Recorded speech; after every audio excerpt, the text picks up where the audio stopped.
En esta ocasión, como sexto tema, hoy vamos a hablar acerca de la resolución de conflictos. A ver, quiero ver si es que se está proyectando. Sí, se está proyectando, ¿verdad? Sí, creo que sí. Ahora sí. Resolución de conflictos. Todos sabemos que muchas veces dentro de las instituciones educativas existen un sinnúmero de problemas o dificultades, en las cuales en gran medida no sabemos cómo abordarlos o cómo dar solución, ¿no? Y particularmente no solamente es una resolución de conflictos dentro del alumno con el alumno, sino también dentro de casi toda la comunidad educativa. Hoy en día, la parte administrativa, la parte de docentes, también están sumergidos en esta resolución de conflictos, porque muchas veces hay conflictos por intereses dentro de cada grupo, dentro de cada institución educativa. Así como muchas veces también existen grupitos muy pequeños en los cuales están en contra del director, en los cuales están a favor del director. Los propios padres de familia en sus reuniones de APAFA están siempre con problemas o dificultades de coordinación. Nuestra labor como psicólogos muchas veces solamente prima desde la relación entre el aprendizaje y enseñanza, entre el docente y el alumno con sus compañeros o con sus pares, ¿no?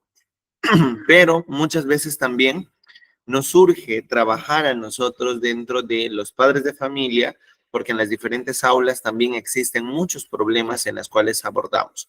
Por ejemplo, en una ocasión vi a un padre de familia que tenía muchos problemas, uno porque todos los padres le hacían discriminación a sus hijos. Hola Vladimir, ¿qué tal? Buenas tardes. Le hacían a un lado al pequeño y los padres de familia se habían juntado para hacerle la contra al papá y todo lo demás, ¿no? Y siempre surge esos conflictos dentro de las aulas. O muchas veces el papá que lo sabe todo o el papá que dice, ¿no? Mi hijo es el mejor, mi hijo es el que más sabe, el que más premios ha traído al salón, el que hace esto, aquello, y ese egocentrismo muchas veces lo lleva a cabo para generar conflictos dentro del aula, ¿no? Entonces, estos diferentes desbalances o disconformidades generan, querramos o no, una percepción distorsionada dentro de la realidad que amerita el trabajo colaborativo o amerita el trabajo en equipo dentro de cada institución educativa. Entonces, viendo esto y sabiendo muy bien que muchas veces los conflictos llevan a cabo violencia o llevan como consecuencia la violencia, los conflictos permanentemente están en evaluación por cómo nosotros tratemos de ver las soluciones óptimas para poder aminorar ya sea una comunicación ineficiente, ya sea en este caso un pensamiento generalizado de la situación o ya sea tal vez alguna disputa que pueda existir entre los diferentes personajes dentro de la comunidad educativa. Entonces, la resolución de conflictos en un centro escolar es un organismo vivo dotado de movimientos, acciones y relaciones y desarrollo humano. En este mismo se supone conflicto. El conflicto es parte del proceso de crecimiento de cualquier grupo social y del ser humano. Lo importante es ser capaz de tratar ese conflicto para el bien del mayor número de personas. Exacto.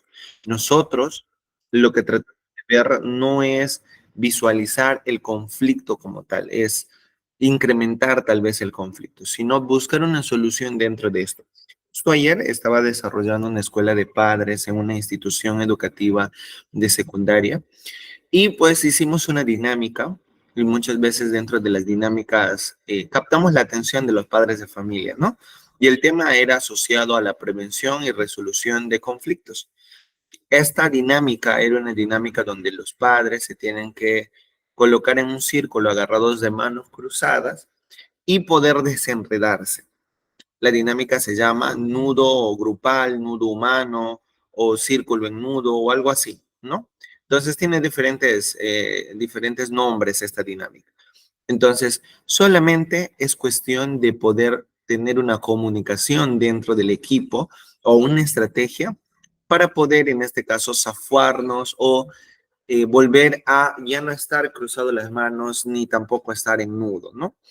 Y por lo tanto se torna un poco difícil. o los padres de familia estaban ahí percibiendo y querían pelearse, como que tu idea no sirve, tu idea no hace esto. Entonces, desde ese contexto nosotros seguimos evaluando, ¿no? Yo como les digo a los padres de familia y a todos ustedes, nosotros como psicólogos cuando hacemos alguna dinámica, existen tipos de dinámicas y en esta dinámica puede ser una dinámica de aprendizaje que llevaba la consigna del tema a desarrollarse. Entonces, los padres, había un papá que trataba de unificar todas las ideas y solamente era levantar una persona la mano y poder desconectar a todas las personas dentro de este círculo, ¿no? Y al final se quedaban agarrados de las manos, pero mirando dentro del círculo, ¿no? Mirándose todos hacia dentro del círculo. Entonces, el conflicto muchas veces a nosotros como profesionales o como parte de la comunidad educativa, ya sean padres, docentes, administrativos, personal de limpieza, es muy preocupante, es sumamente preocupante y muchas veces decimos, ¿cómo abordamos el tema, no? ¿Cómo lo hacemos? ¿Cómo lo solucionamos?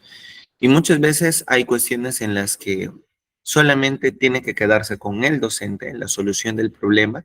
¿Para qué? Para que este problema de repente no se generalice ni se dañe la imagen, ya sea institucional o del propio estudiante, ¿no?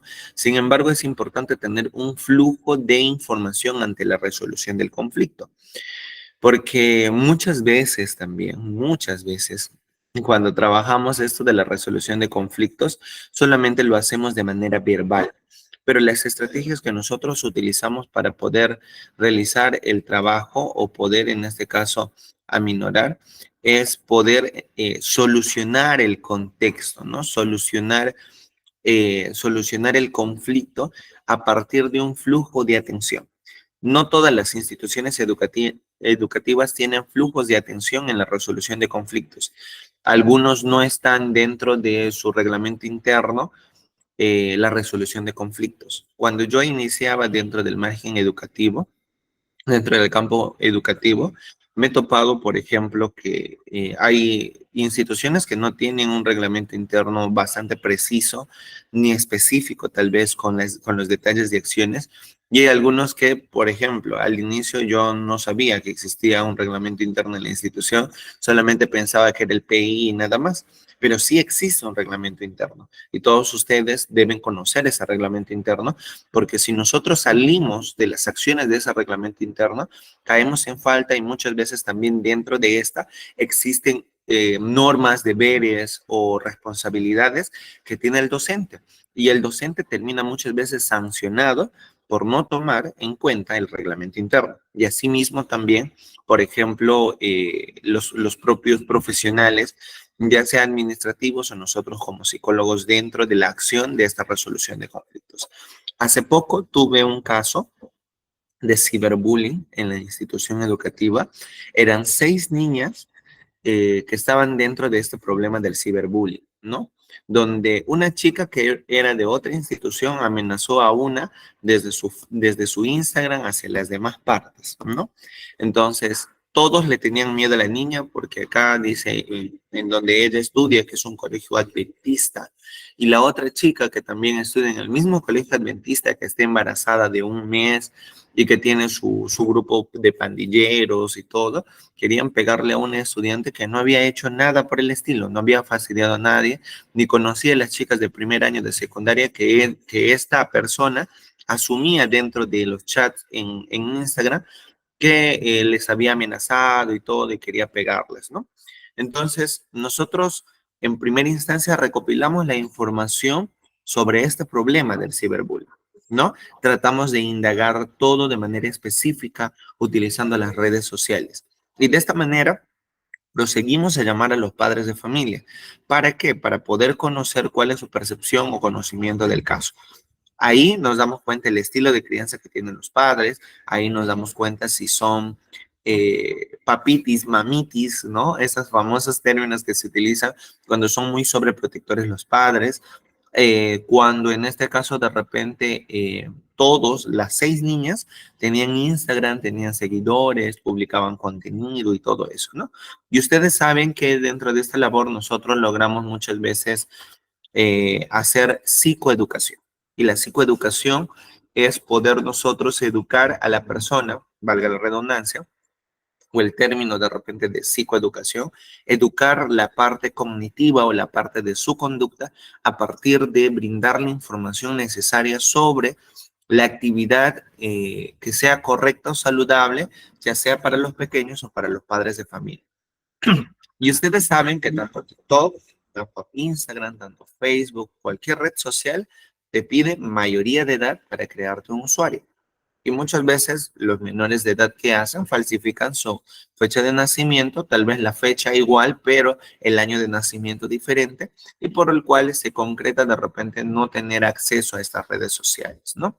Pero de esa manera nosotros decimos a los padres, ¿no?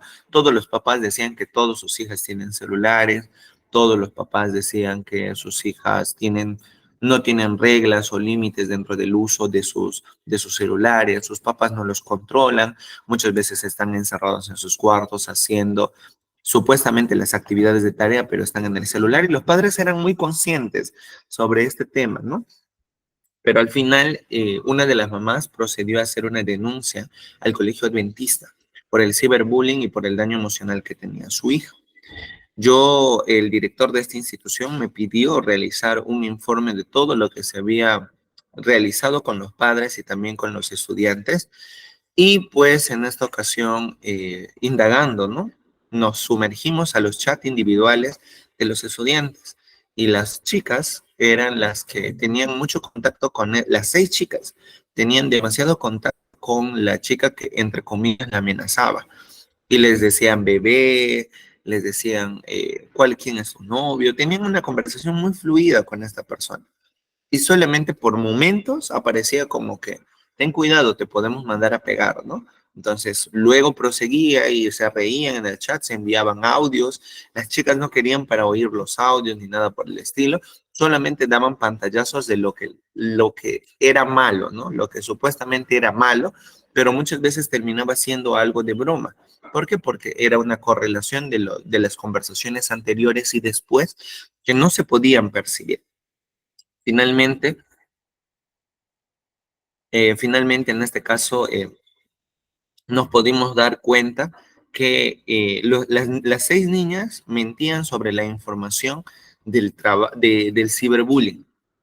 Eso era uno. Dos, los papás estaban muy, en este caso, empapados con la información y eran de un estilo de crianza muy permisivo. Tres, el director estaba queriendo ahorcarme porque supuestamente ya estábamos dañando la imagen institucional del colegio. Cuatro, en este caso, las acciones que hemos tomado es poder brindar asistencia o soporte emocional a las afectadas dentro de este caso de ciberbullying. Y que todas ellas, créanme, todas las 6 chicas, tenían una ambivalencia emocional garrafal, por así decirlo, ¿no? Ustedes saben que los adolescentes siempre son un mundo y siempre hay que indagarlo para poder saber si es que estamos en lo correcto o no dentro de esta evaluación. Y cuando en este caso se les preguntaba a las menores decían, nosotros no peleamos por hombre, ¿no? Y se empezaban a reír. Y al final todo el ciberbullying era una historia reflejada solamente porque les gustaba un chico. Y este chico era del mismo colegio donde estaban las personas afectadas emocionalmente por el ciberbullying. Entonces, cada conflicto, créanme que es un rompecabezas. Y esta pequeña introducción que les cuento es una historia que hace poco me pasó y que en el reporte dado por el área psicopedagógica y firmada por la coordinadora de TOE, nos dimos cuenta que era un laberinto total, un laberinto que al parecer como que no tenía fin o algo por el estilo. Y particularmente era un contexto muy, muy complicado, ¿no? Y hay veces también nosotros como profesionales decimos, ¿cómo podemos ayudar, no? ¿Cómo sería nuestra manera de intervenir? Tenemos conceptos básicos, sin embargo, muchas veces armar el rompecabezas del conflicto, tener una escucha activa hacia las cuestiones que se ponen dentro de esto, para poder saber si es que existe un problema o un conflicto, o solamente es un bullicio dentro de los temas de llamar la atención por parte de los adolescentes. Y eso últimamente es lo que estoy trabajando con los adolescentes del colegio donde estoy. Y estamos en una semana a full de escuela de padres, donde cada día estamos topando un tema diferente. Y pues, así como lo describe, nosotros no debemos basarnos a lo que en este caso es el conflicto, sino tratar de ver las soluciones del conflicto.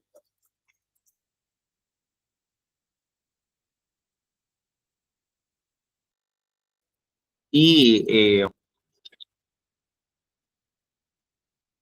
y particularmente esta evaluación dice, pues no, para el bien mayor del número de personas. Cuando tratamos de evidenciar un conflicto, nosotros tratamos de ver en este caso no un bienestar individual.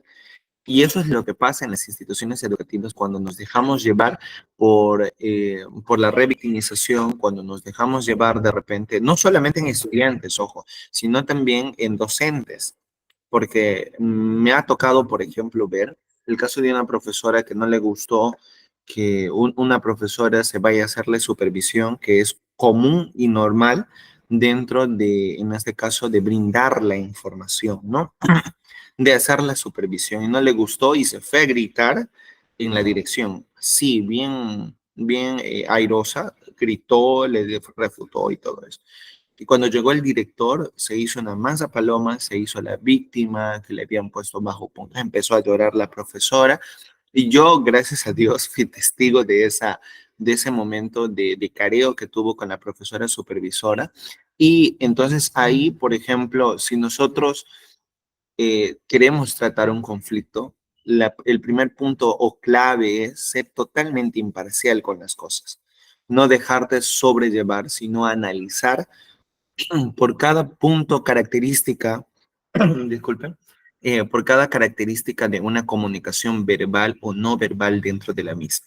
Y créanme, cuando ustedes rutinariamente hacen preguntas dentro de una entrevista o dentro de un problema en sus estudiantes, va a existir por lo menos una contradicción. Y en esa contradicción es la que nosotros armamos el rompecabezas de la situación. Por ejemplo, aquí también les coloco otro ejemplo.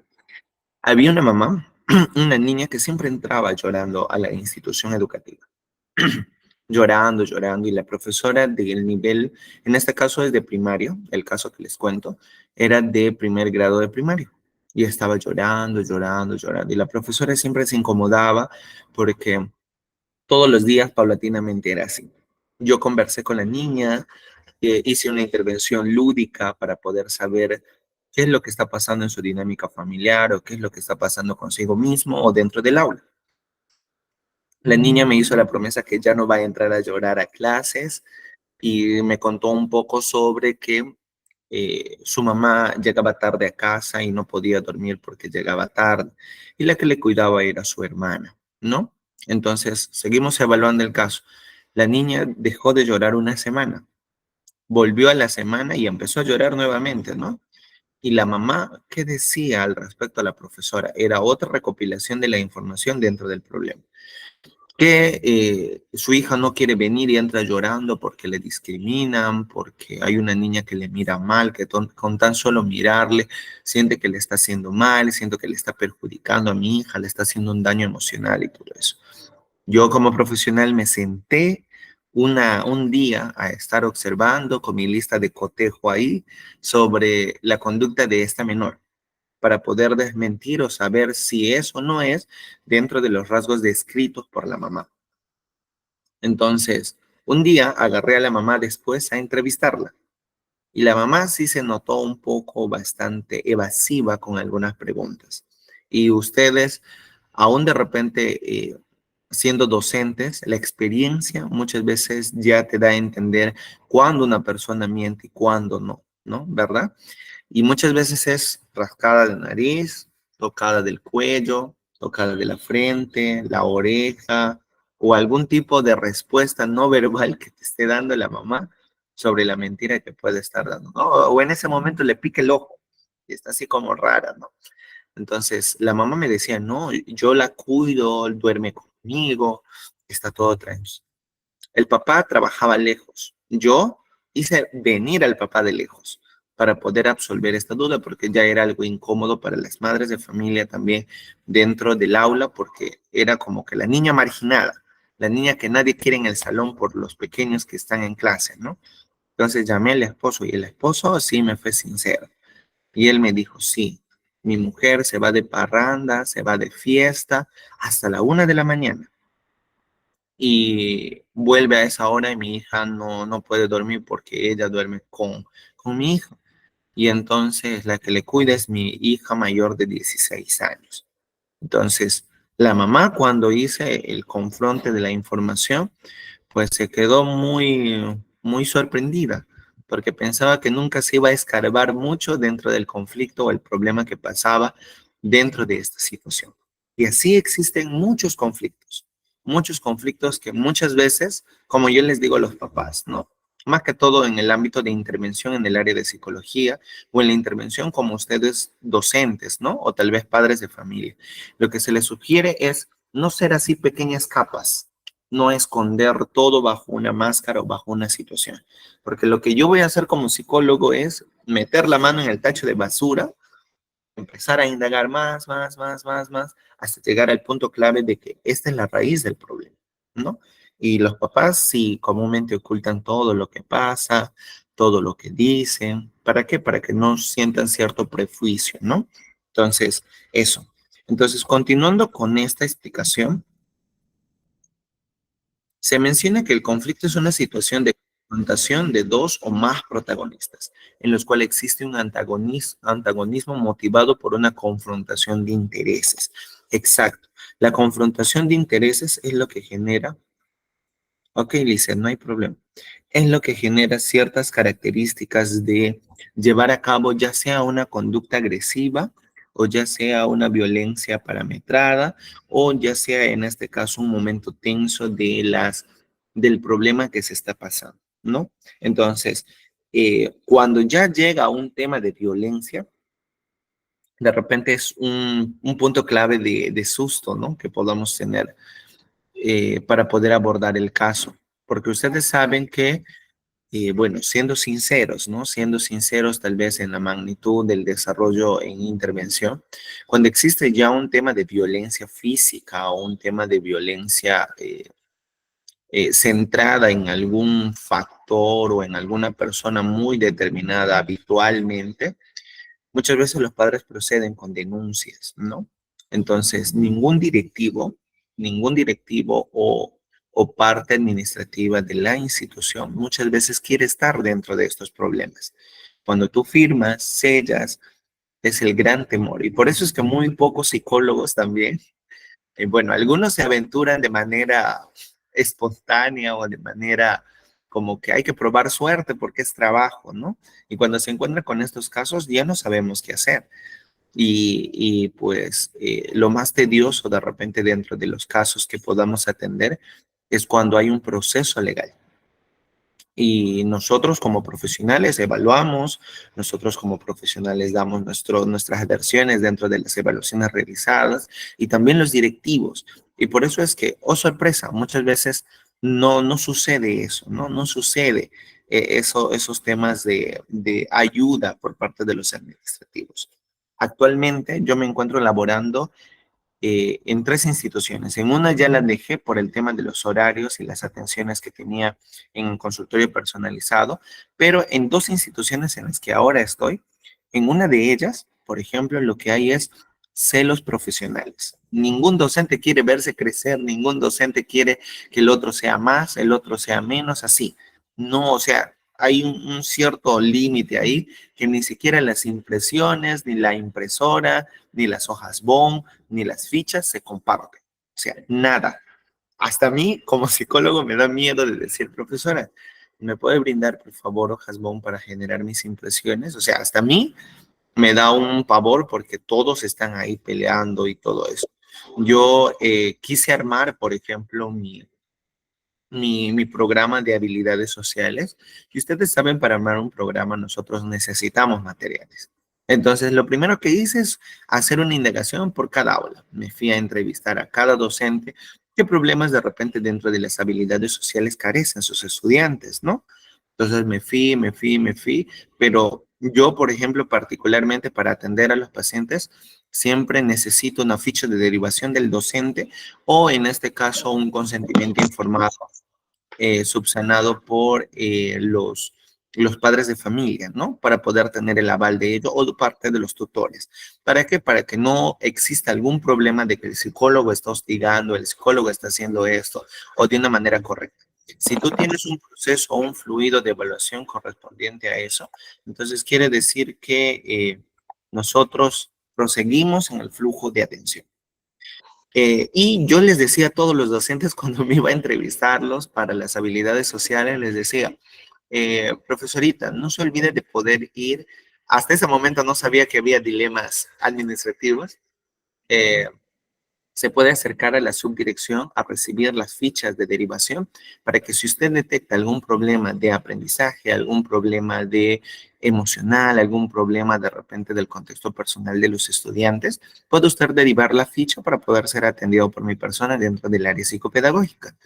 Ya, a todos los docentes, literalmente a todos los docentes les expresé lo mismo. Llego a la subdirección y le digo, profesorita, ya hice mi recaudación de información, voy a hacer mi planificación y lo voy a desarrollar.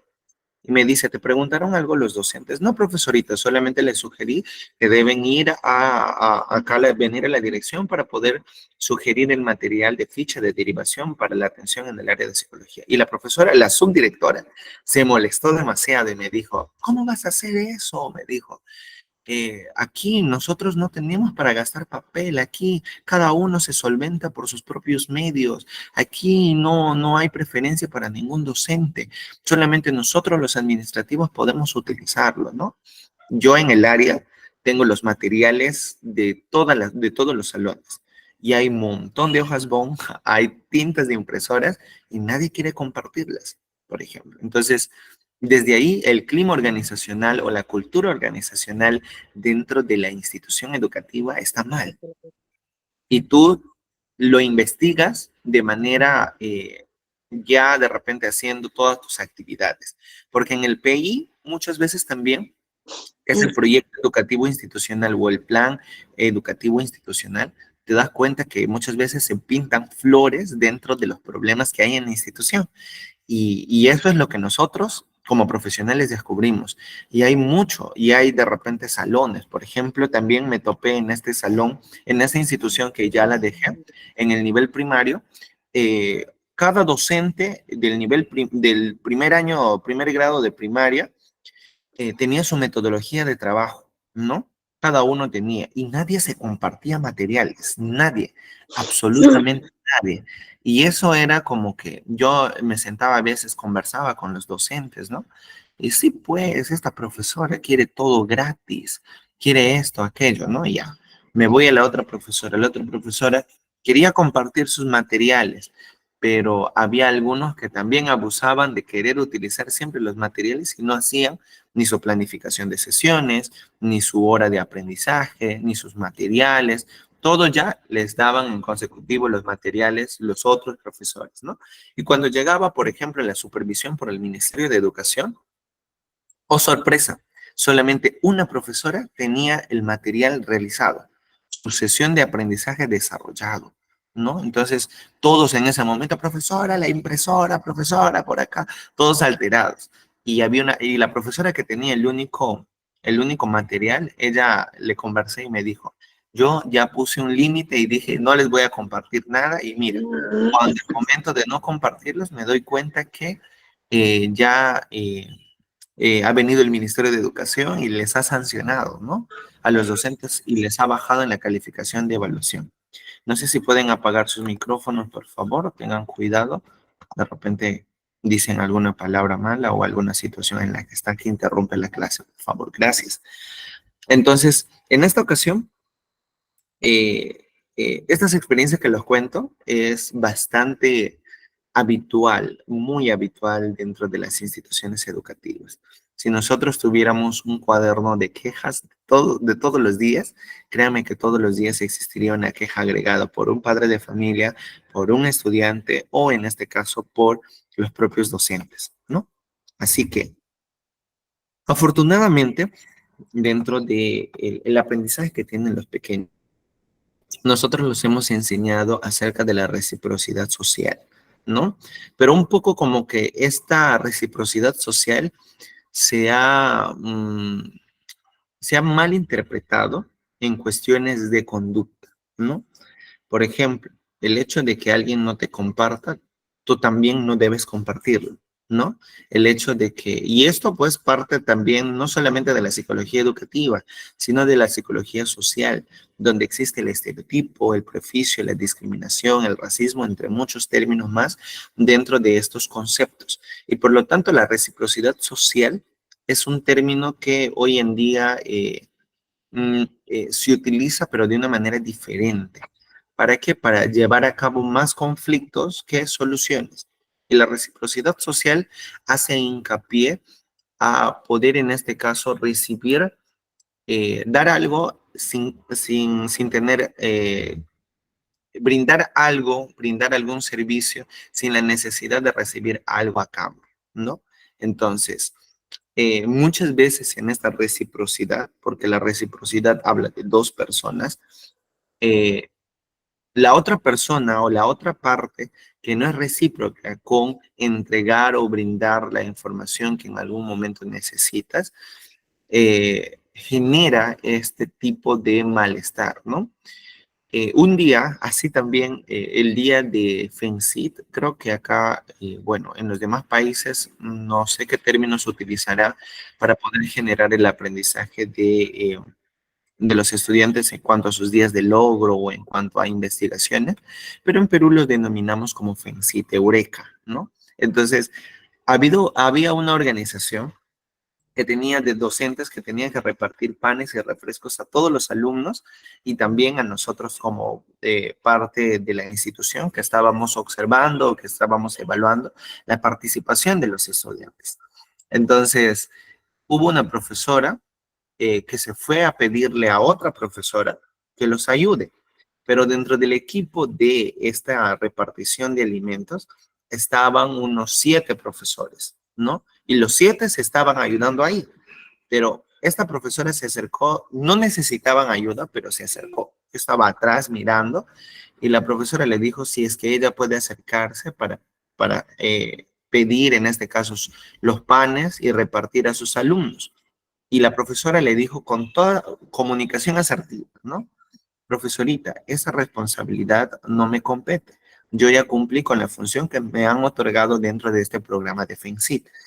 Creo que hay 7 docentes que están cooperando ahí, que pueden en este caso facilitarle ayuda para poder desarrollar, ¿no? Entonces, la profesora se molestó. La profesora que le respondió de una manera muy calmada y ella se molestó. Y lo que hizo fue lanzarle, o sea, como nos entregaban a cada uno, le lanzó su pan y también le puso el refresco en la silla. Y otro profesor le dijo, eso no tienes que hacerlo, estás faltando el respeto. ¿Ya? La profesora no le dijo nada, ella estaba muy serena, tranquila, porque creo que conocía a la docente y su manera bastante airosa de ver las cosas. Yo me voy a la dirección a entregar unos informes en ese día y viene esa profesora y esa profesora le cuenta a la secretaria de la dirección que le han faltado el respeto, que le han hablado mal, que le han alzado la voz, le han gritado diciéndole que está haciendo un estorbo, que está haciendo un desorden. Y yo así mirando, sorprendido, ¿no? Y ella dice, ¿quién ha sido? Le dice la secretaria, ¿no? Esa chata de... empezaron a hablar barbaridades, ¿no? Entonces se fue la profesora y yo le digo a la secretaria, ¿tú le has creído a a la profesora o no le has creído? Le digo. Y me dice, no sé, me dice, parece creíble porque estaba bien molesta, ¿no? Creo que a nadie le gustaría que le falten el respeto, me dice la secretaria. Yo le comento un poco la situación, ¿no? Y me dice, mira, luego yo salgo de la dirección y le veo a la misma profesora conversando con otra profesora de otro grado y contándole la misma historia. ¿Se dan cuenta cómo muchas veces se genera este disturbio tan solo por ser creíbles o no ser imparciales dentro de la situación? A ver, leo algunos comentarios aquí. Vladimir dice, a ver, No, no, no, acá hay otro caso más. Vladimir cuenta, ¿no? En mi caso, yo trabajo en el Departamento de Normas Educativas y Convivencia Democrática. Cuando hice mi informe sobre el personal docente sobre el trabajo en equipo, los docentes del nivel 10 inicial dieron el grito al cielo. Comúnmente, cuando les dije que ellos son unas islas en la institución, ya que trabajan y coordinan todo por separado. Claro, ahí están los maestros islas, claro. Y no comparten ideas y no participan de las reuniones de docentes, generando anticuerpos con los demás maestros. En este caso, ¿cómo puedo lidiar con ese tema? Para decirles que deben integrarse más en el trabajo en equipo, y hacen ambientación en diferentes actividades dentro de la institución y separando a veces al equipo en sí de los niveles de primaria y secundaria. No comparten su material de trabajo, tampoco como papeles de colores, cintas, globos, hojas bond, etcétera. ¿Cómo puedo integrarlas al hacerles entender que somos un equipo de trabajo con un bien común y una de ellas es la mano derecha de la promotora y es la que hace caso omiso a las recomendaciones? Eso también es celos profesionales.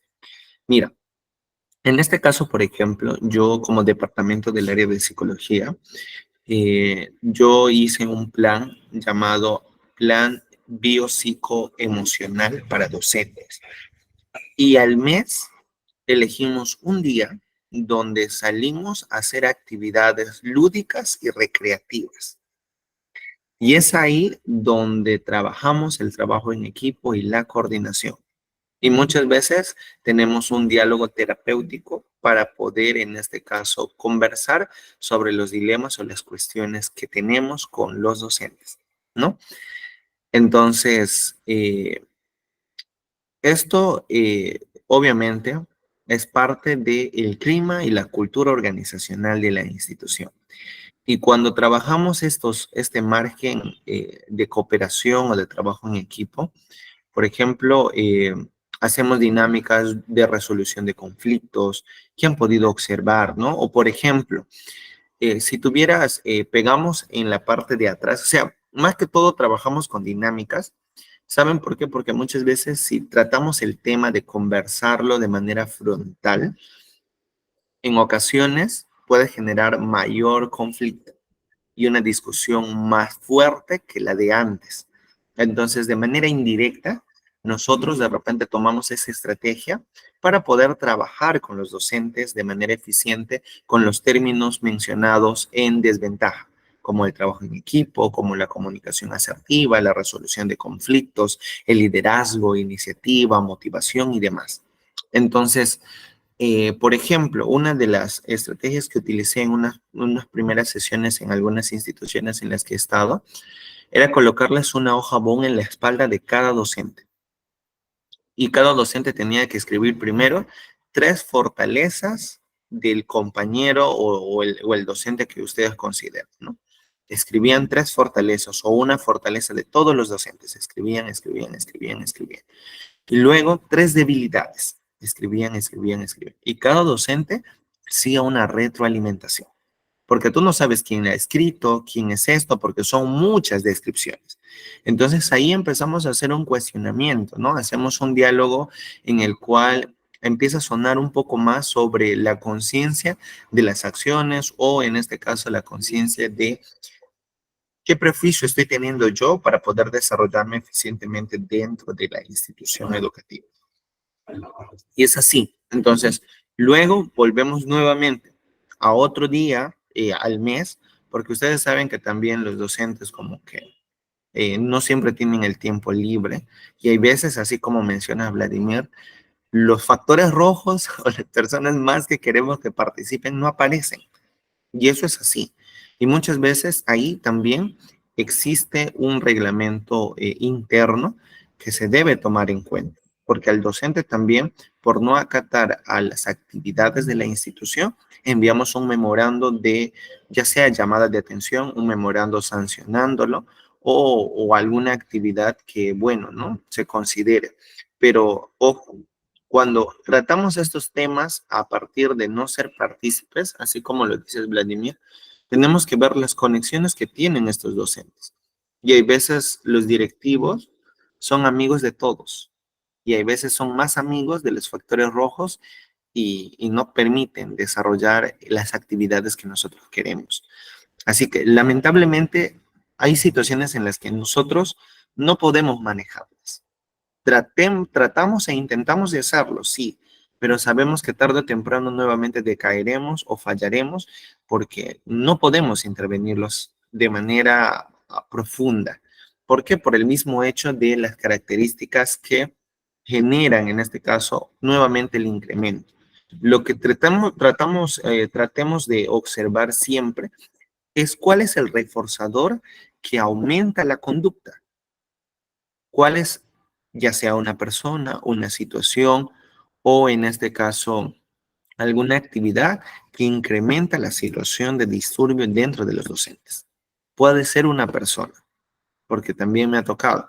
Hay docentes que entran, salen de la institución, cuando quieren aparecen, cuando quieren salen de vacaciones y cosas así, ¿no? Entonces, nosotros también ahí intervenimos y empezamos a indagar, ¿no? ¿Qué problemas o dificultades tienen los docentes? Porque, por ejemplo, acá donde yo estoy, en una institución, cuando no hicieron seguimiento a las constantes salidas de un docente, porque salía 15 días y luego volvía a ingresar al mes y otra vez salía por temas de salud, pero no hacían un seguimiento, o sea, no había una descripción, a veces decía que tenía que hacer chequeos médicos en Lima y cosas así. Y yo sorpresa, el profesor terminó suicidándose, estuvo 3 días ya en proceso de putrefacción dentro de su habitación, los gallinazos estaban en la ventana de su cuarto y al final no se hizo el seguimiento, ¿no? Entonces, hay un sinnúmero de cosas que pasan de verdad con los docentes. Yo más que todo hablo del margen de los docentes porque es un margen más complicado que los alumnos. Yo lo veo desde esa perspectiva profesional. Son más, porque son de repente personas adultas, ¿no? Y las personas adultas, hay una frase que dice, ¿no? Palo torcido no se le endereza. Entonces, ellos ya crecieron así, tienen una personalidad así. Es muy difícil cambiarlos, pero sin embargo, cuando existe compromiso y cuando nosotros les hacemos ver sus debilidades de manera indirecta, ellos van a reflexionar sobre eso, ¿no? Pero muchas veces necesitan mano dura. Y esa mano dura, pues son sanciones que están dentro del reglamento interno o en este caso muchas veces son las llamadas de atención a partir de los memorandos. Y, por ejemplo, no sé si de repente en todas las instituciones, pero cuando los memorandos se vuelven acumulativos hay una sanción mayor o tal vez una inhabilitación por cierto tiempo dentro de la ejecución como docentes, ¿no? Así que es importante poder verificar eso. Los docentes son un mundo así como los estudiantes, pero sin lugar a duda, acá, por ejemplo, hablamos siempre del dominio y la sumisión, ¿no? Eso es lo que hablamos acerca de los directivos. Ese dominio y sumisión es muchas veces porque parte también de la plana directiva, ¿no? Por ejemplo, acá en Perú hablamos acerca de Caliwarma, el proyecto que habla acerca de poder brindar alimentos saludables a los estudiantes para tener mayor concentración en sus actividades académicas y poder tener una estabilidad, ¿no? Un día, subdirectora de la institución en la que estoy, que no hay muchos celos profesionales, se va al área de Caliwarma, donde está la señora que cocina junto con su hija que hace el registro de qué salones han entregado los alimentos y todo eso. Y la profesora se va a ver la olla y le dice, hay poco y hay muchos estudiantes, como que dio a entender que la persona era, que la señora era una ratera, ya, así, porque la señora al final utilizó ese término para describirse, ¿no? Que hurtaba los alimentos y todo eso. Entonces, la directora fue a increpar eso, por ejemplo. Y muchas veces lo que falta también trabajar en los docentes es bastante la comunicación afectiva, la comunicación asertiva, de decir las cosas, de hacer las cosas para bien dentro de la institución. Y, y pues, querramos o no, es algo que muchas veces no se puede trabajar, no se puede trabajar. Porque si tú llegas nuevo a una institución o eres el antiguo, o por más que eres el antiguo, igual no hay un respaldo muchas veces de querer trabajar esos problemas o conflictos que hay. ¿Por qué? Porque puede ser que tú eres el nuevo, porque es ingresado, tú eres el más viejo, ya debes estar acostumbrado, debes saber sobrellevar el problema, ¿no?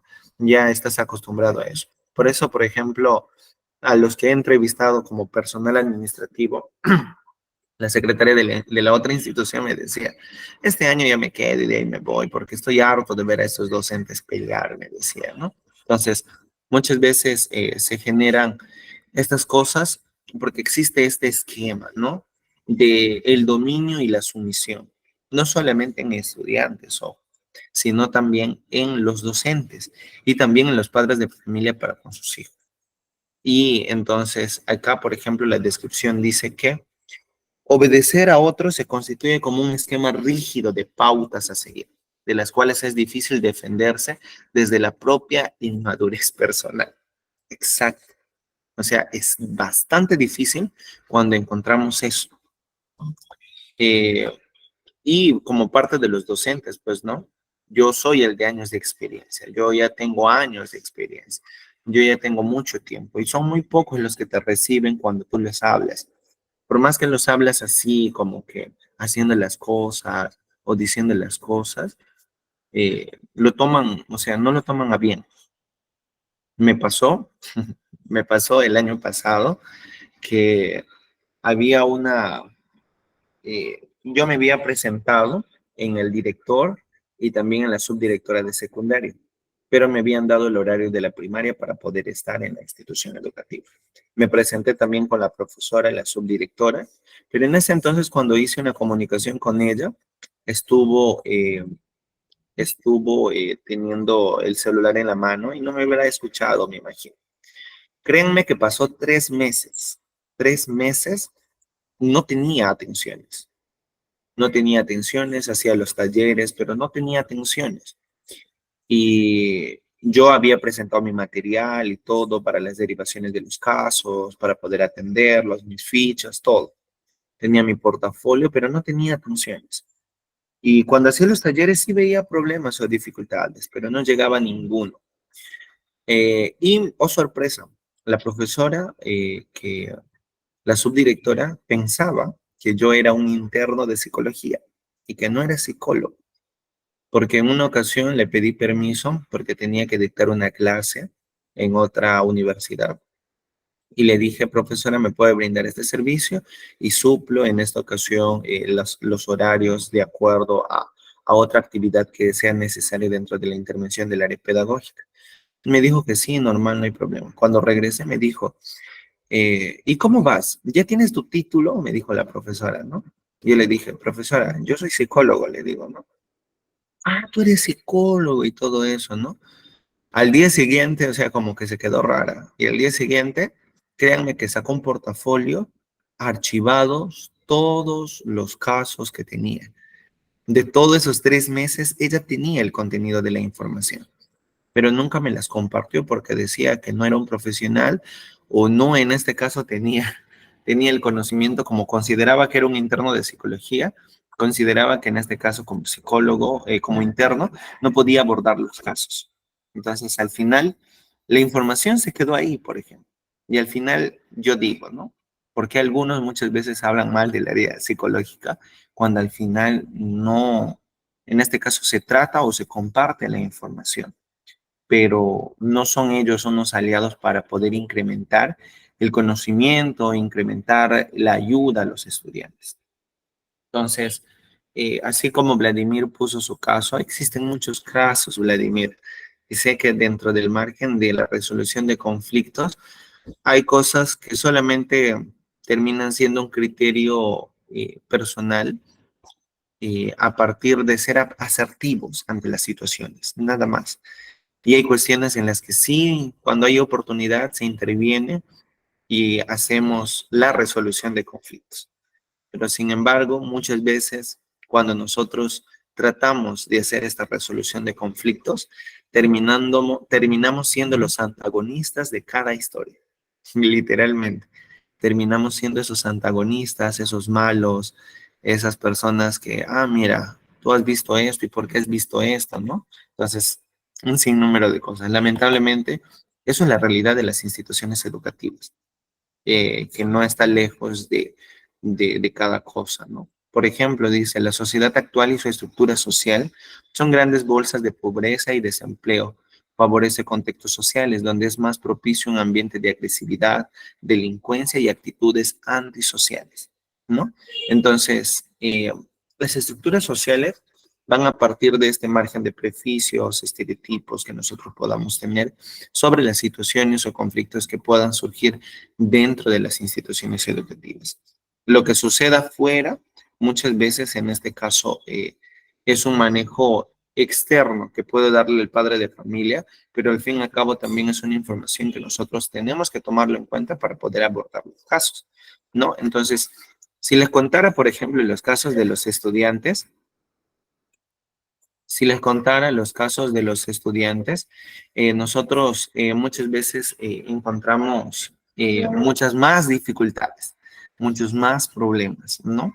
Por ejemplo, un día en una cámara de vigilancia de la institución educativa, yo me di cuenta que la profesora me mostró, la coordinadora de TOE, me mostró las cámaras de vigilancia donde habían chicos que estaban teniendo relaciones en plena tribuna de la institución educativa.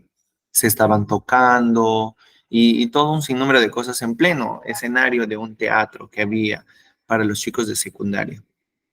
La coordinadora de TOE, por ejemplo, dijo que solamente lo hizo de manera verbal la recabación de información, pero no de manera, en este caso, escrita, ¿no? Porque decía que va a manchar la imagen de los estudiantes y todo eso.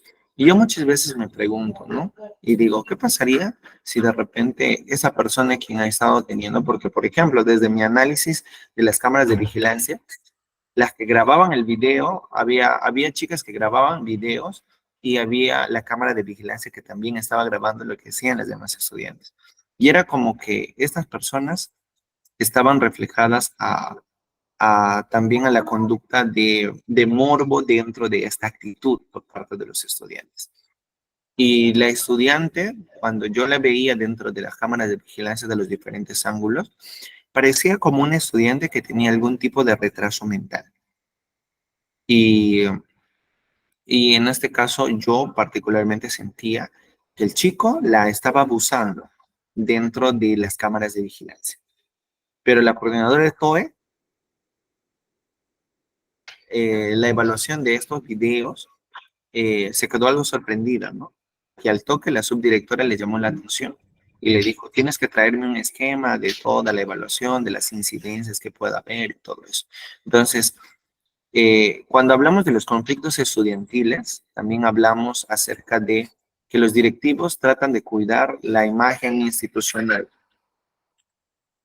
que los instituciones educativas también tratan de cuidar.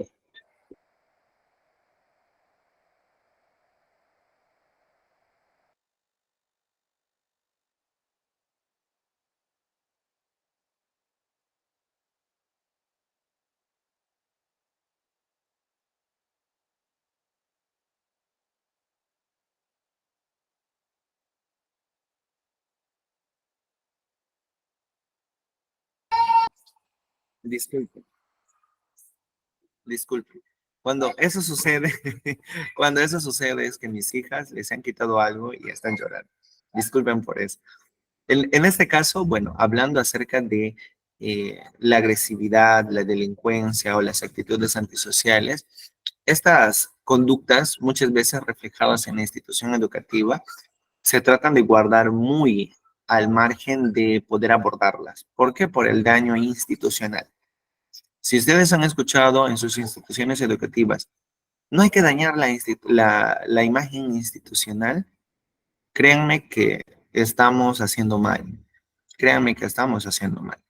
Yo ya me confronté muchas veces con directivos y les digo, o sea, ustedes no salvaguardan la vida de un estudiante, ustedes no velan por la integridad del estudiante, ustedes no miran la solución de los conflictos para los estudiantes o solamente tratan de cuidar la imagen institucional. porque no quieren salir en medios de comunicación, porque no quieren hacer de repente actividades de procesos judiciales por el temor que tienen, de estar firmando, sellando documentos. Yo sé que puede existir mucho miedo, de verdad. Sé, porque yo también tengo miedo también, pero ya pasé ese miedo. O sea, pasé porque al final lo que tratamos de ver o evidenciar es salvar la vida o en este caso ayudar a los estudiantes dentro de estos conflictos. Y ayudarlos muchas veces nos lleva a tomar muchas decisiones que puedan ir en contra nuestra tal vez, pero recuerden, ellos son adolescentes, son niños, son personas que están en pleno desarrollo. Y si nosotros tenemos una información coherente manejada a partir de esta actividad, entonces particularmente tenemos que proseguir. No hay por qué quedarnos callados. Y hay docentes que muchas veces dentro de estos problemas, aún de repente de un margen como conflicto, no queremos abordar. En una ocasión, hubo una estudiante y esto de repente, más que todo desde un ámbito social, ¿no? Les cuento esto porque no solamente sucede por los problemas de margen institucional, porque sino también surgen problemas de hasta de falta de solidaridad o empatía por parte de los docentes. Una niña había tenido su primera menstruación dentro de la institución educativa y había sufrido, bueno, no había entendido muy bien cuál ha sido su proceso médico, pero sí tenía por conocimiento que le había dado como 15 días o 20 días su menstruación. Era su primera menstruación y le habían internado por el demasiado sangrado que tenía, ¿no? La mamá propuso hacer una colaboración, una colecta dentro de su institución educativa. La profesora la apoyaba, que era la profesora del salón de la pequeña, pero los directivos no querían en este caso que pidan colaboración.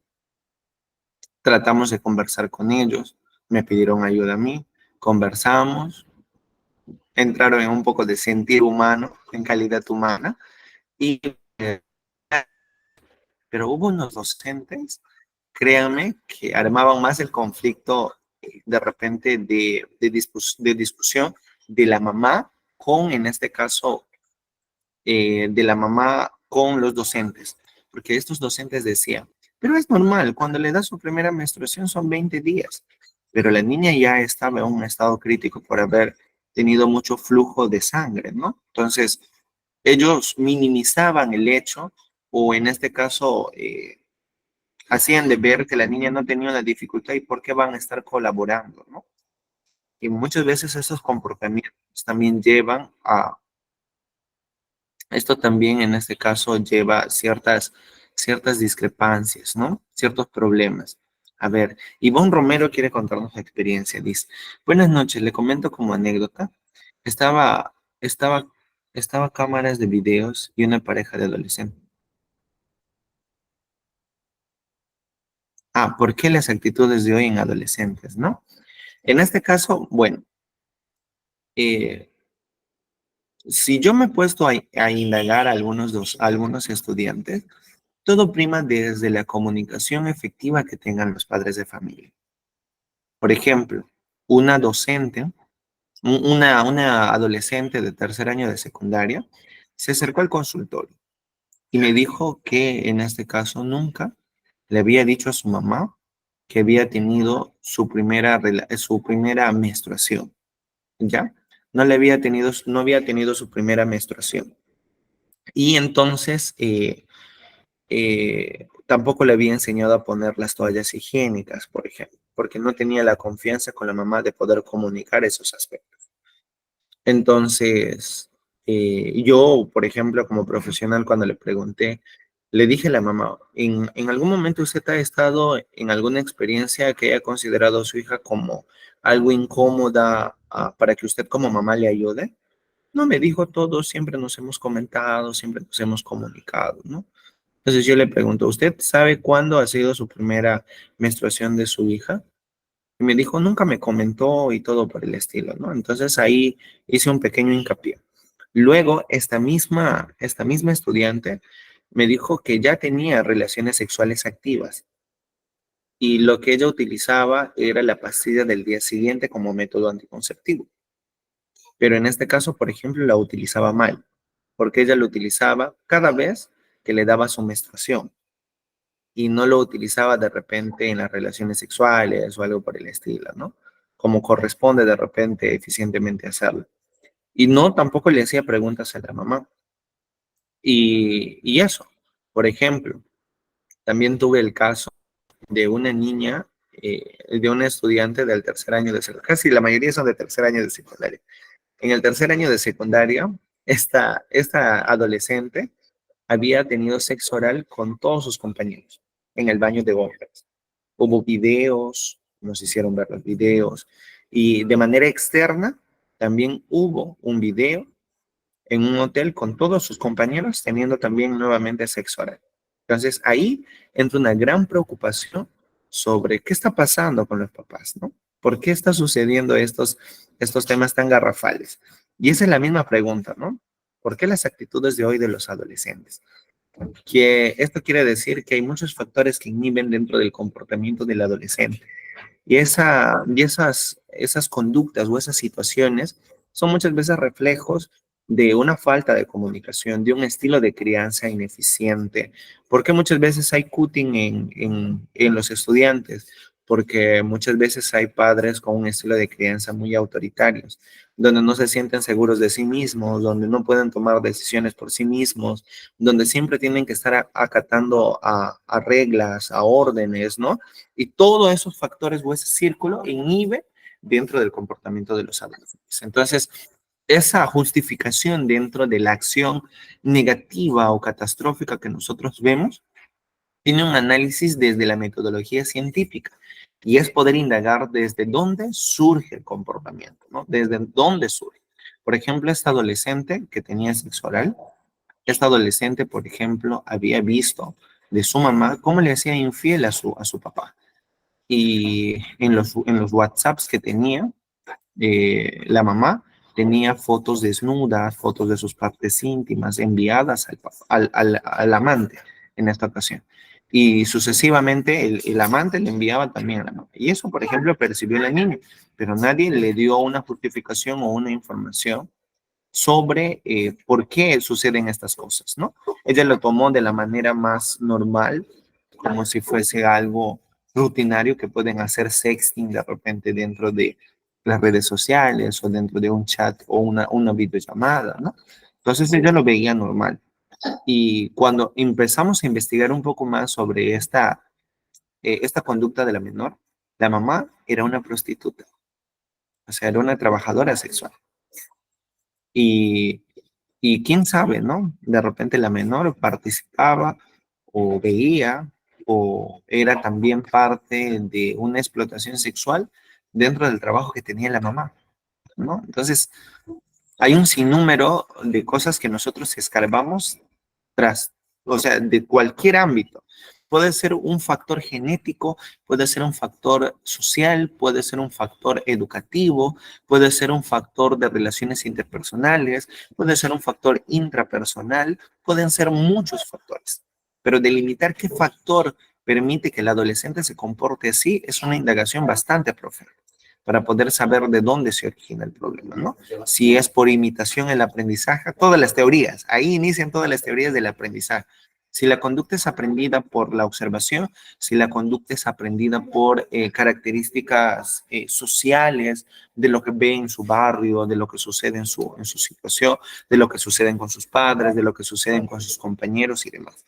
Entonces, estas conductas muchas veces generan un gran impacto en la intensidad emocional o en el desequilibrio emocional de los estudiantes o adolescentes o niños, ¿no? Tenía un chico de primer año de secundaria también, que cuando alguien estaba así como yo, sentado, me levantaba de estar sentado y ese niño se iba y frotaba el asiento donde se sentaba esa persona y empezaba como a tener unos movimientos de tener relaciones sexuales, ¿no? Y era bastante preocupante, la profesora me decía, y ya creo que está traumado, me decía, ¿no? Y entonces la mamá no dijo que no había ninguna experiencia más. El niño salió con un pequeño estrés postraumático. Queríamos indagar el por qué y al final fue que la mamá siempre tenía relaciones íntimas en frente de su pequeño, ¿no? Entonces, hay un sinnúmero de cosas que surgen desde el margen familiar. Y aunque yo muchas veces digo como profesional, estimados estudiantes, que eh, que trato en la medida posible de nunca etiquetar a los padres de familia dentro de las consecuencias comportamentales de los hijos, porque muchas veces este también, este conocimiento que puede ser tan abundante, que puede ser tan extenso, que puede ser el que más resultados ha dado para la indagación del comportamiento de los adolescentes. Muchas veces hay casos especiales en los cuales la forma o la crianza no inhibe dentro del comportamiento del adolescente. Y yo siempre trato de sacar esa etiqueta para poder indagar desde cero de dónde se origina el problema, ¿no? Y no siempre decir los padres son culpables, porque no siempre son culpables los padres, pero en su gran mayoría, lamentablemente, sí lo son, porque el primer contacto de socialización por los pequeños inicia en la familia. La familia es aquel núcleo de valores indispensables dentro de la formación de personalidad, de creencias, de valores, de aspectos o rasgos de temperamento, rasgos de carácter en la personalidad de los pequeños, ¿no? Entonces, eso, Ivonne, hay muchos casos, de verdad. Y ayer justo hablaba con los papás sobre el tiempo significativo a los hijos. Porque muchas veces el tiempo significativo de los hijos no se da, ¿no? No se da. Sacamos un sinnúmero de pretextos, el trabajo, esto. Pero yo creo que sí, tienes unos 15 minutos, una media hora, ¿por qué no lo aprovechas con tu hijo? ¿Por qué no lo haces con tu hijo? Hay veces esos 30 o una hora o más lo pierdes con tus amigos, tomas con tus amigos. Y es ahí donde muchas veces entra el problema, ¿no? Por ejemplo, esto de la incidencia dentro del comportamiento de los adolescentes para generar conflictos en las aulas es muchas veces por los medios de comunicación, porque existe la TV basura. No sé, bueno, acá en Perú existe Esto es Guerra, existe Magali Medina, muchos programas de televisión que muchas veces sí vemos que protegen los derechos o es un sinnúmero de chisme y todo eso, ¿no? Y competencia y todo, pero indirectamente creación de esta denominada telebasura, donde, como dice la descripción, se encuentran, o en este caso vemos conductas permisivas y pasivas, ¿no? Y que, por ejemplo, ser infiel dentro de la televisión es algo normal. Tú ves todos los días, ya te separaste de esto, regresó con tal, los actores, por ejemplo. Y esa información desagregada que se lleva a cabo dentro del conocimiento de nuestros hijos o adolescentes, lo vemos rutinario y lo aplicamos. Por eso es que hoy en día los trastornos también de salud mental en niños se hicieron un poco más visibles. ¿Por qué? Porque ahora salen doramas, salen películas, salen episodios o en este caso series que hablan acerca de los problemas de salud mental. Por ejemplo, el autismo, ¿no? Buscando concientizar de repente por el caso, pero también metiendo un poco de drama o un poco de romanticismo, un poco de temor, de terror, ¿no? Dentro de estas historias, pero es parte del conocimiento que estamos teniendo sobre las características de los medios de comunicación, ¿no? Pero hablando de esta TV basura, reflejamos muchas veces conductas indignas de cualquier ser humano, por ejemplo, acá, o posibles horrores que les pueden suceder. Esto es percibido y vivido por los muchachos, alterando su conciencia moral. Alterando su conciencia moral. ¿Por qué surgen los conflictos? Desde acá empezamos a analizar, desde los medios de comunicación, ¿no? Ahí, por ejemplo, vemos en estos concursos de competencia lo que es las infidelidades, lo que es no saber perder, las discusiones. Por ejemplo, ¿no? Muchas veces un niño puede ser agresivo por tan solo ver lucha libre, todos los días. Ver lucha libre y cuando quiere defender a alguien, le agarra del cuello y le quiere matar a su compañero. ¿Por qué? Porque es una conducta aprendida a través de la parte visual, ¿no?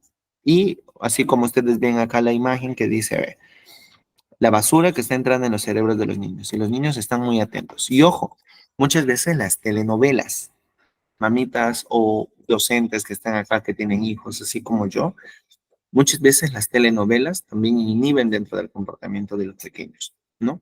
Por ejemplo, hablar de la sexualidad con los hijos es sumamente importante, pero muchas veces de manera indirecta lo hacemos cuando vemos estos temas de besos o terminadas de cama en las telenovelas y no sabemos cómo se origen. ¿Y qué dice la mamá muchas veces a los pequeños, no? Sí, tú has venido de una cigüeña y apaciguamos el término, pero ahí. Por ejemplo, yo les digo, ¿no? Hay estudiantes que consideran hasta ahora como un beso, por ejemplo, ¿no? Y también tuve un caso de un chico de cuarto año de secundaria y me quedé asombrado, ¿no? Que sigue pensando que viene en una cigüeña, en una cigüeña a su casa y así fue criado por parte de su mamá y demás.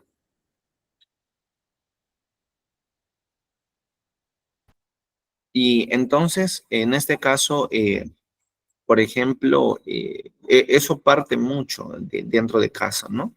Sobre cuál es la información que damos visualmente y cuál es la información que nosotros reforzamos verbalmente para poder ocasionar de repente estas distorsiones cognitivas en los estudiantes, ¿no? En nuestros hijos. Y por ende, los conflictos dentro de las peleas de los estudiantes se vuelven mayor. ¿Por qué? Porque vemos que los medios de comunicación y la familia, aquí está la desestructuración familiar, ¿no? Las familias disfuncionales que no necesariamente tienen que ser padres separados, sino también, pues, disfuncionalidad, ¿no? Falta de comunicación, falta de afecto, falta de reglas, límites y demás. Los malos tratos, un modelado violento que se puede observar dentro de, ¿no? Los modelados familiares, los métodos de crianza que se utilizan, o la falta de afecto entre cónyuges, ¿no? Que brinda seguridad y cariño dentro de la dinámica familiar. Y esta puede provocar muchas veces los conflictos familiares. Y estos mismos conflictos son llevados dentro de la institución educativa. La escuela. Creo que ya hemos ido ahondando mucho sobre la escuela, sobre las discrepancias, sobre cómo se origina también en la institución educativa y pues anteriormente hablábamos acerca de la diversidad, ¿no? Y en esta diversidad, pues vemos que las soluciones están dentro de la malla curricular o dentro de la experticia del abordaje que podamos estar teniendo en la escolarización de los pequeños de manera obligatoria, ¿no? Y esta misma también hace la adaptación dentro de los diferentes puntos de vista. Por eso es que cuando se arma el proyecto educativo institucional, y ojo, no todas las instituciones hacen eso, y ahora, por ejemplo, en la institución que estoy, su PI no está actualizado. Su PI sigue estando desde el 2019, creo, ni en la pandemia lo habían actualizado. Y está ahí, yo siempre estoy haciendo hincapié que lo actualicen y quieren actualizarlo, pero solamente docentes. Y ustedes saben que el proyecto educativo institucional lo trabaja toda la comunidad educativa, lo incluyen los padres de familia y todo eso, ¿no? Donde están los diagnósticos situacionales, el famoso FODA, la evaluación y todo lo demás, ¿no? Entonces, tristemente, solamente docentes muchas veces o los directivos lo hacen, pero no lo hacen todos, tristemente. Y eso genera ciertos cierta mala interpretación de la información que nosotros queremos. Tú llegas como profesional a una institución educativa y lo que pides es ese proyecto educativo institucional. Y cuando tú lo pides no está actualizado, entonces, ¿qué información vas a sacar de ahí? Tengo que estar preguntando, tengo que estar yendo aula por aula para hacerlo.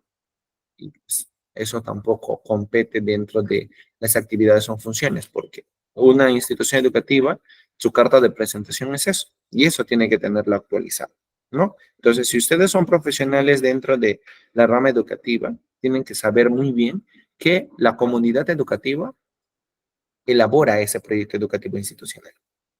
Ahí se ven los grandes conflictos, en las debilidades o las amenazas que tiene la institución.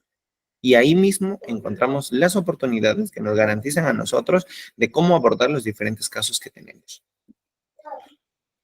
Bueno, acá sigue la escuela, las relaciones interpersonales. Esto es lo que de repente sea el punto clave dentro de la disertación también.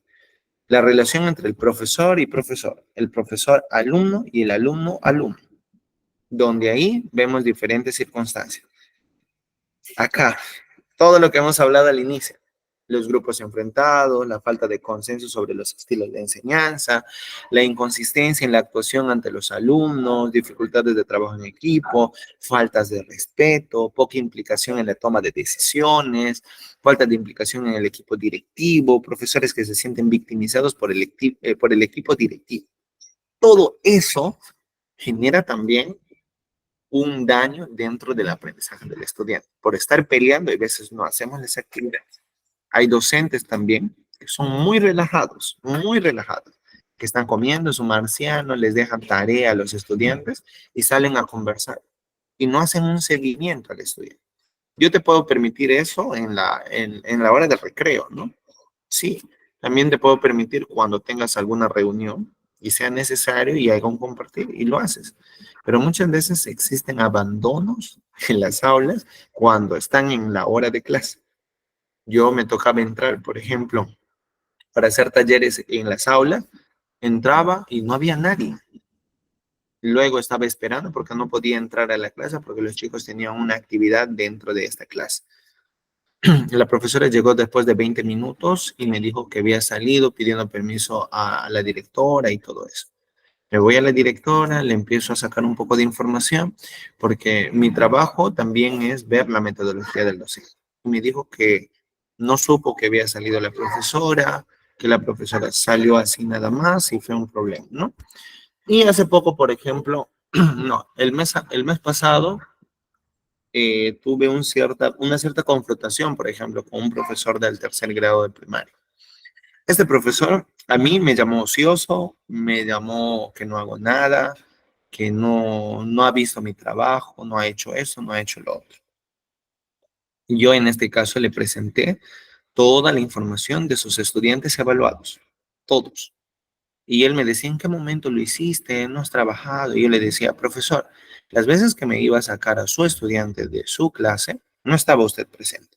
Aprovechaba en sacar a sus estudiantes en la hora de física y en la hora también de inglés o de algún curso de arte. ¿Para qué? Para poder trabajar con sus estudiantes, ¿no? Entonces el docente nunca estaba. Indagué sobre un poco del docente y todos estaban acostumbrados a salir dentro de sus actividades de cambio de horarios, ¿no? Estaba con la profesora de inglés, el profesor se iba y muchas veces, créanme, venía también un poco tomadito. Y eso no se dio cuenta tampoco la directora. Entonces, muchas veces ahí está el factor, ¿no? Está el factor. Y esta fue la gota que derramó el vaso, que muchas veces entramos en consenso con todos, ¿no? Particularmente los docentes entre sí. Vladimir dice, consulta, ¿es válido que un estudiante tenga más confianza con los docentes? Eso me incluye, porque muchas veces me hacen consultas de ese tipo, lo cual para mí no es un tema tabú, ya que lo he conversado conmigo, pues cuando era adolescente, ya que la gran mayoría de los padres no les explica lo que habla sobre el tema. Claro, en este caso está muy bien, yo creo que está muy bien, pero sin embargo, Vladimir, es importante que como docentes también tengamos un límite dentro de la conversación amical o dentro de la conversación de compartir información con los docentes, con los estudiantes. ¿Por qué? Porque ante este cierto límite debemos saber qué es lo que decimos y qué es lo que también conversamos con el estudiante. ¿Para qué? Para que en algún momento no se genere una distorsión de la información que tú brindas. Y esta no te lleve de repente a generar problemas con los padres de familia o de repente con los propios docentes. Créeme que he visto docentes que hasta han maleteado a un docente para poder sacarlo de la institución y lo han maleteado de la peor manera y terminó sancionado por la UGEL de acá de la zona, ¿no? O de repente puede ser que el padre de familia haya malinterpretado las cosas y haya generado mal la intervención. Pero sí, cuando tú veas que el estudiante te consulta, no te puedes negar a brindarle información. Sí debes brindarle la información, pero en un lugar abierto, en un lugar donde genere una comunicación bastante abierta para poder tocar el tema, visible para todos y que pues se utilice no un lenguaje coloquial, sino un lenguaje un poco más profesional, un poco más asertivo, un poco más de repente con palabras un poco más concretas, ¿no? Sin ir más allá. ¿Por qué? Porque muchas veces lo que tú dices es lo que el estudiante va a referir a algún compañero y así sucesivamente, ¿no? Entonces, es indispensable poder tener siempre armas tomar dentro de la relación que nosotros tenemos. Entonces, en esta relación con el profesor o el alumno, muchas veces está el aprendizaje, pero también está este vínculo relacional que podamos tener. Topando el tema o el caso de Vladimir, no es porque de repente quiero tomarlo a mal, Vladimir, no quiero que lo veas de esa manera, pero sí en esta relación del profesor-alumno existen también historias muy grandes, y son los propios adolescentes o en este caso estudiantes que generan una mala información fluida dentro de lo que tú comentas como docente, ¿no? Entonces, respecto a ello, es la distorsión global de los problemas. Y este conflicto ya muchas veces termina dentro de los procesos judiciales. Una estudiante de tercer grado de primaria o A de primaria dijo que un profesor le insinuaba. El profesor de arte siempre pues enseña, ¿no? Por ejemplo, flauta, guitarra o algo por el estilo. Y la estudiante consideraba que el profesor la vulneraba con tan solo tocar su flauta, porque era parte de su propiedad y todo eso. Pero eso fue después del caos que le habían ocasionado al pobre docente, ¿no? Y el docente volvió nuevamente en este caso, a la institución, pero ya con una huella mal contada, una historia mal contada, ¿no? Pero se aclaró, los docentes que lo conocen saben cómo es. A veces sucede. Y eso es lo que debemos tener cuidado. Exacto, Vladimir. Es por eso tengo mucho cuidado al tocar cualquier tema con los estudiantes, claro. Y por eso es que hasta los docentes, créanme, tienen miedo de las relaciones sexuales o hablar del uso del condón, o algunos tienen ciertos tabús, ¿no? Y por eso es que en la educación de hoy no se tocan temas relacionados eh, a la educación sexual, porque los propios padres de familia no quieren que lo toquen. Pero si en la casa tampoco lo tocan, imagínense cuántos de repente pueden tener una infección de transmisión sexual, cuántos de repente pueden quedar embarazadas precozmente, cuántos de repente pueden tener desórdenes o parafilias, ¿no? Hablando de eso, de los desórdenes, yo una vez atendí un caso de de un estudiante que había tenido relaciones sexuales con un caballo, había hecho zoofilia y era su primera relación sexual. Y bueno, oh sorpresa, ¿no? Entonces, es importante tocar temas. Por eso es que si el estudiante te pregunta, sí, conversale, dale la solución a las dudas que tiene. Vladimir dice, siempre utilizando la comunicación profesional y algunos tutores han comentado el porqué de los chicos desean conversar conmigo y no con ellos. Claro, claro. Y ahí tienes que tener mucho cuidado, Vladimir, porque eh, esos motivos muchas veces son de confianza, ¿no? Son de confianza el hecho de poder ver de repente el tema más de confianza con algunos docentes, pero siempre utilizando una comunicación profesional, siempre un ambiente donde todos puedan percibir el desarrollo de esa comunicación. No de repente, por ejemplo, el profesor de educación física quiso hablar con un estudiante en su almacén donde guardan las hula hulas o las pelotas. No, para nada bien. O de repente el profesor quiso conversar con el estudiante a solas, pero en un lugar donde no era visible, ¿no? De repente puede ser una conversación ya de un conflicto mayor, pero es necesario terceros para poder conversarlos. Pero en una conversación de solas es tener mucho cuidado. Por eso es que dentro de los adolescentes, para poder ver su mal comportamiento, nosotros tenemos que en este caso, eh, eh, mm, tener en cuenta qué es lo que quiere lograr el estudiante con su mal comportamiento dentro de los conflictos o peleas con los estudiantes. Obtener atención, obtener poder, deseo de venganza y mostrar la incapacidad asumida, ¿no? Obtener atención. Muchas veces nosotros en psicología utilizamos técnicas conductuales como el ignorar. Hay estudiantes que siempre quieren llamar la atención por alguna conducta o algo, y cuando nosotros nos molestamos o increpamos esto, nosotros salimos perdiendo. Entonces, ahí es clave para poder hacerlo. Obtener poder. Hay muchos estudiantes que solamente quieren tener la autoridad dentro del aula. Hay muchas veces que son los brigadieres o policías del aula. Ojo, ojo con eso. Pero también en ocasiones son estos alumnitos que se portan mal dentro de la institución o dentro del aula.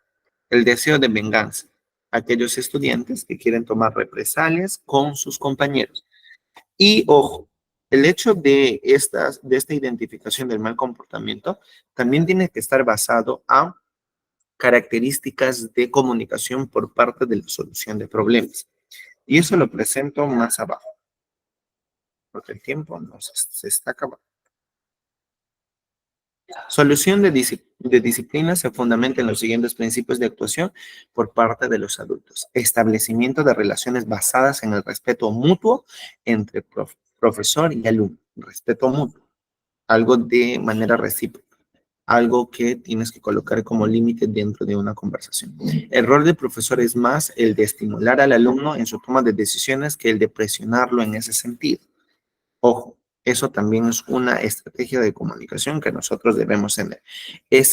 Se insta al profesor a reemplazar cualquier forma de castigo por aplicación de las consecuencias naturales o lógicas mediante las cuales el alumno captará el funcionamiento de la realidad más que la fuerza y el poder de los adultos.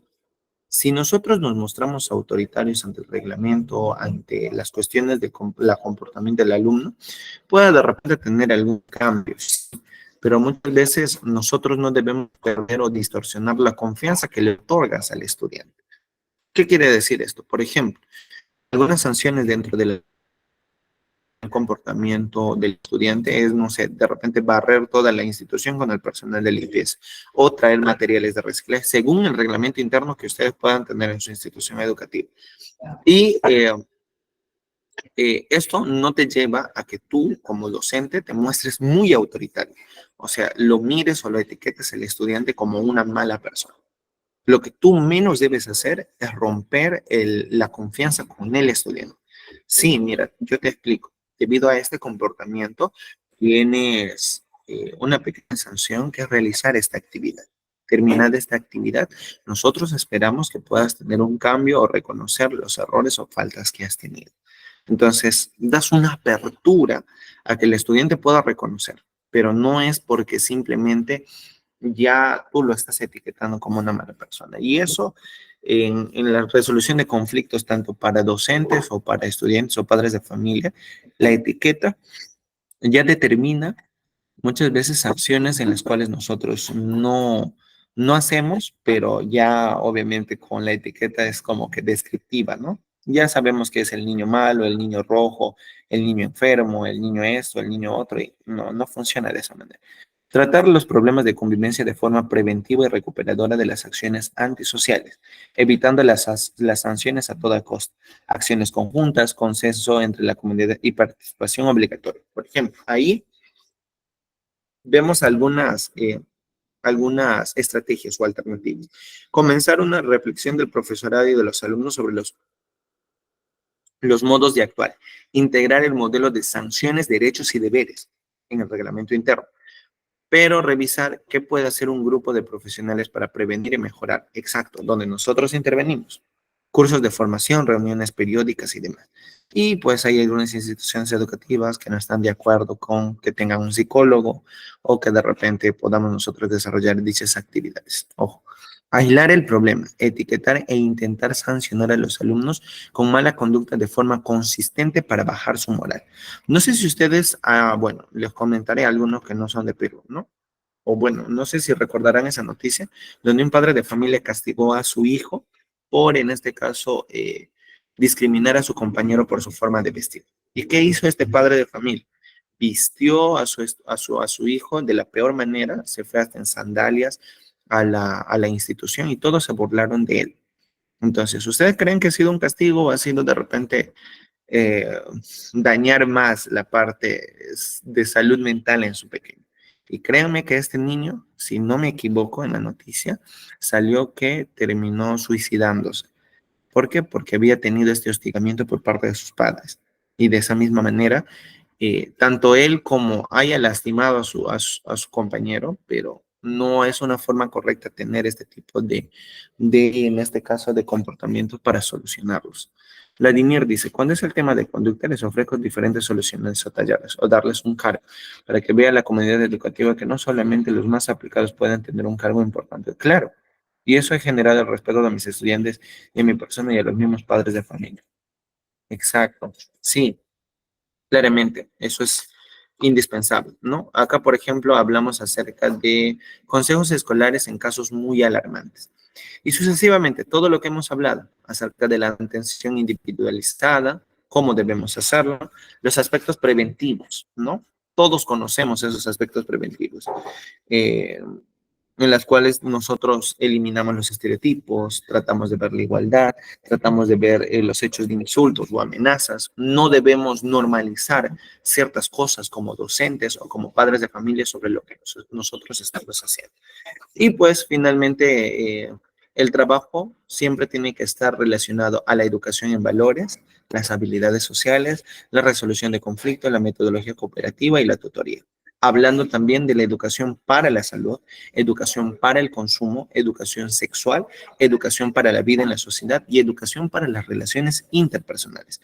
Y todas estas habilidades sociales terminarán siendo, pues, en gran medida la mediación o la solución de los conflictos, pero teniendo en cuenta que nosotros como personas también tenemos que saber manejar nuestras emociones para solucionar el conflicto. Si tú levantas la voz, obviamente va a terminar siendo mal también, ¿no? O sea, vas a tener una respuesta de la misma, causa y efecto. Si yo grito, la otra persona también es posible que grite porque yo estoy respondiendo de esa manera y sucesivamente. Y así es como todo el círculo del ambiente se va generando de esa manera. Finalmente, quiero saber, ¿alguno de ustedes tiene alguna duda sobre el tema de resolución de conflictos? Las diapositivas hablan de muchas alternativas. Se las va a compartir para que ustedes puedan leer más sobre cómo o qué estrategias utilizar para la resolución de conflictos en los diferentes ámbitos de la comunidad educativa. ¿Alguno de ustedes tiene alguna duda? Si no, para finalizar dentro de esta última clase que tenemos. Creo que no hay ninguna, ¿verdad? Yo quiero agradecerles a todos ustedes por su tiempo y su dedicación. El hecho de que estén aquí hoy no es porque de repente particularmente querramos siempre estar empapados o estar siempre de repente llevando cursos porque nos da la gana o por algo por el estilo, ¿no? Hay algunos que se inscriben, al final lo único que quieren solamente es el certificado, pero tú llévate el certificado sabiendo que has aprendido algo dentro de estas clases, dentro de estas sesiones. Aprende. La cuestión es aprender, utilizar las herramientas para poder generar un aprendizaje significativo y llevarlo a la práctica, que es lo más indispensable. Yo quiero agradecerles a todos ustedes.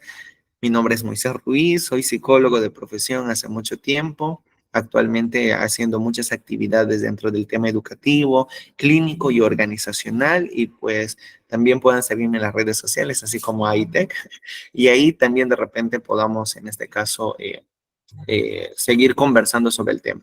No se olviden, ITEC siempre se está teniendo muchos cursos, así que de repente en algún otro curso nos volvamos a encontrar para poder seguir hablando sobre el ámbito de la psicología o el ámbito de comportamental dentro de la comunidad educativa. Hasta que ha sido conmigo y muchas bendiciones a todos ustedes. Gracias, Art, por tu ayuda también.